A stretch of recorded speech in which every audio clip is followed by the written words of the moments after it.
After a push and pull between the government and the medics, with no end in sight for the conclusion of the strike, Azimio Moja coalition is now threatening to join the doctors on the streets in solidarity.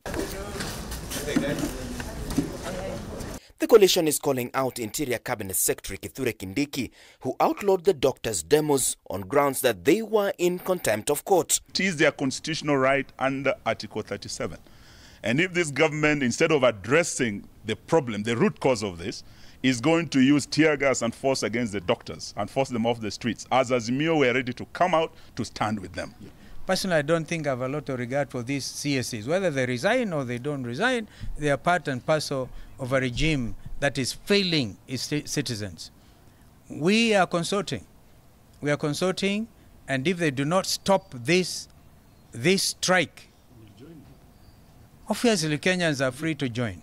President William Ruto's assertions on Sunday that the government was not able to pay the doctors as per the CBA agreement was faulted, with Azimio leadership led by Kalonzo Musyoka demanding to know how the government is spending its taxes that it heavily burdens Kenyans with, but still claims there's no money.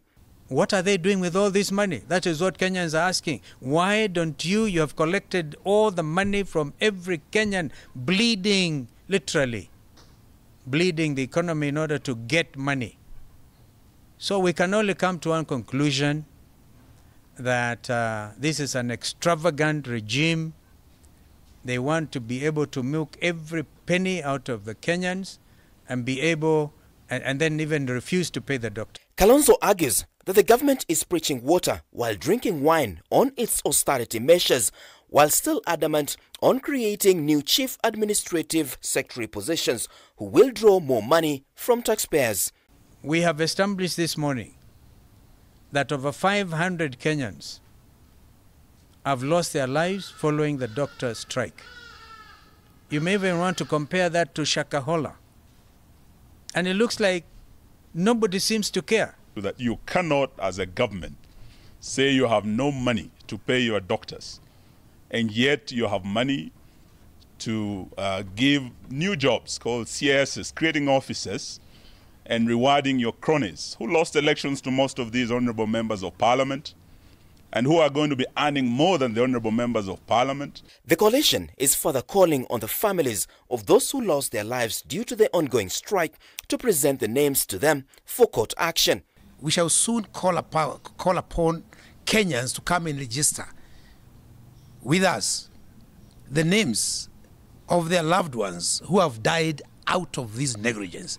And that number will land into thousands of Kenyans. Because very soon we might even have to go to take the government to court for causing murder. Agriculture Cabinet Secretary Mithika Lenturi was also not spared over the fake fertilizer scandal. But now that it has been confirmed that this fake fertilizer, the honorable thing Bwana Lenturi should have done is to step aside.